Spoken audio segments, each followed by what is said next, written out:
course, I've had a lot of help with the work I'll be telling you about today from students and from colleagues at some other universities and from the National Institute of Mental Health.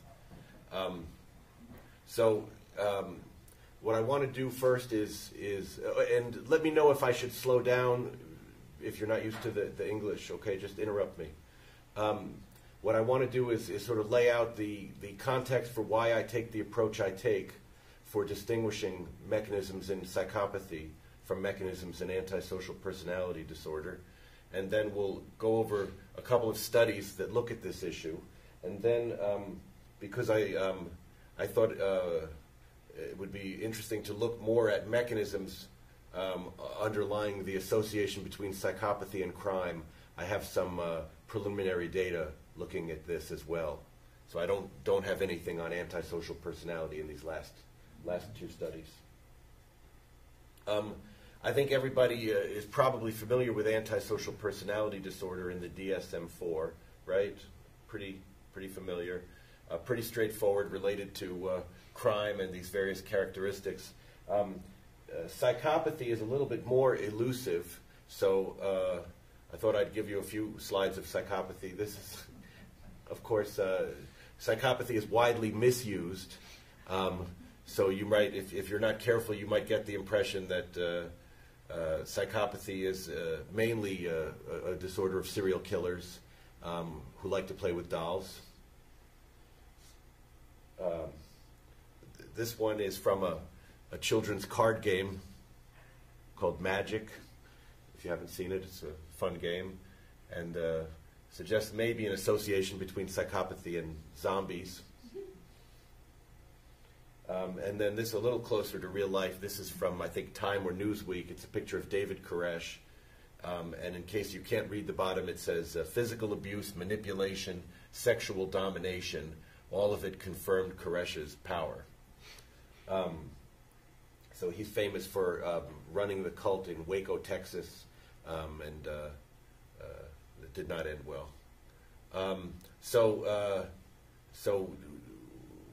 what would I say are the traits associated with psychopathy? Aggression, usually. Murder, not usually. Sometimes. Psychosis, not usually, but sometimes. Callousness, yes. Manipulation, yes. And then there are these other traits that I think also fit.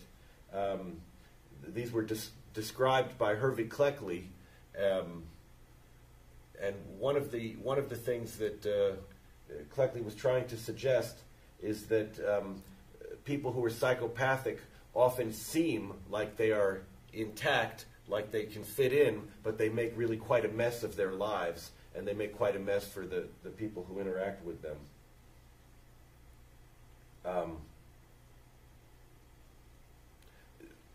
These days, we generally believe that psychopathy is underlain by 4 principal dimensions or factors, and these all show up in the psychopathy checklist measures of the syndrome.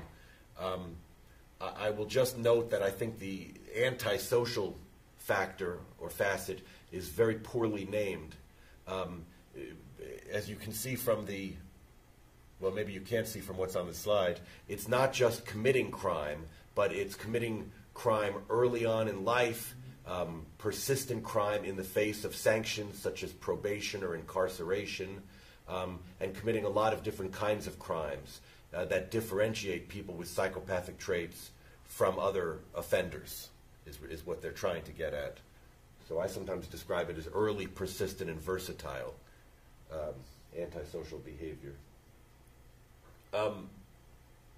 So if we try to distinguish psychopathy from antisocial personality disorder, we have a few problems. All of these kinds of features, to some extent, go along with both.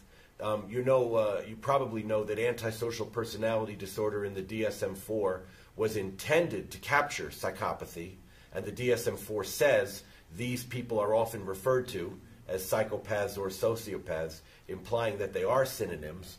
But what we find is that the emphasis on these features in ASPD, the emphasis on crime and the irresponsible and impulsive lifestyle, and then the persistent antisocial behavior is really at the expense of insufficient attention to the interpersonal and the affective components of psychopathy. And so, whereas psychopathy is really trying to get at this entire constellation, those specific interpersonal and affective features are not well covered in the DSM-4.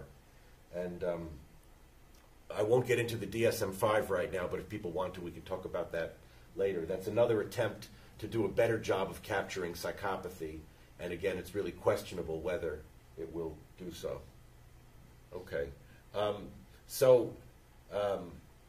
Because there's less specificity to antisocial personality disorder, it's easier to meet the criteria if you commit a lot of crimes.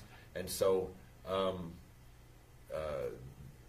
many more inmates meet the diagnostic criteria for ASPD, but there's an asymmetry to the overlap between psychopathy and ASPD, which is that almost all of the people who have substantial numbers of psychopathic features will meet diagnostic criteria for ASPD, but it sometimes seems like only a minority of those with ASPD would be described as having a substantial number of psychopathic features if we require the interpersonal and the affective features as well as the lifestyle and the antisocial features.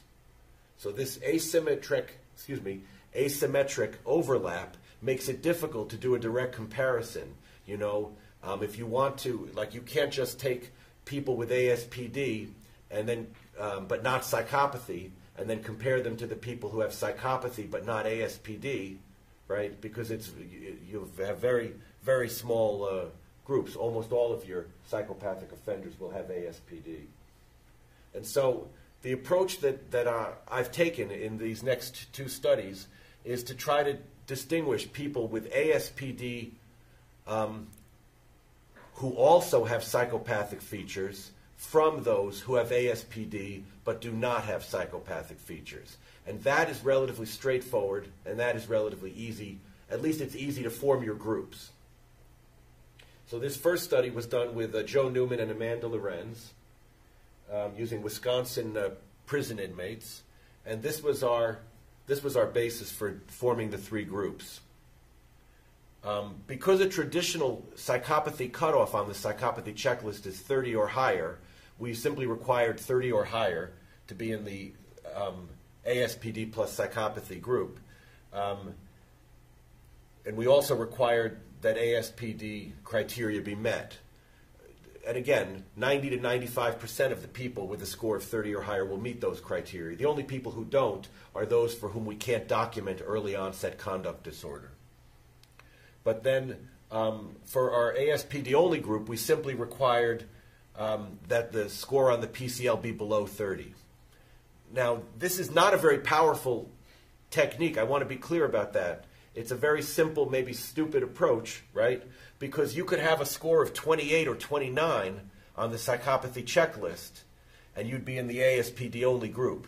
So you could still have a goodly number of psychopathic features, but we arbitrarily drew the line at 30 just to fit with the traditional definition. So, and again, this could be a weak approach, but the question is, would even something this weak and simple and clear work?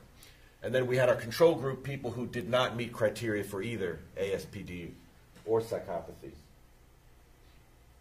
You can see the sample sizes for our criminality analyses. We also have a laboratory measure of emotional processing, and the samples are much smaller for that. But this was everybody we could get. And here are the initial results. So we first compared people on charges for violent offenses and nonviolent offenses. And we also looked at the number of different types of crimes they committed, which is our measure of what's called criminal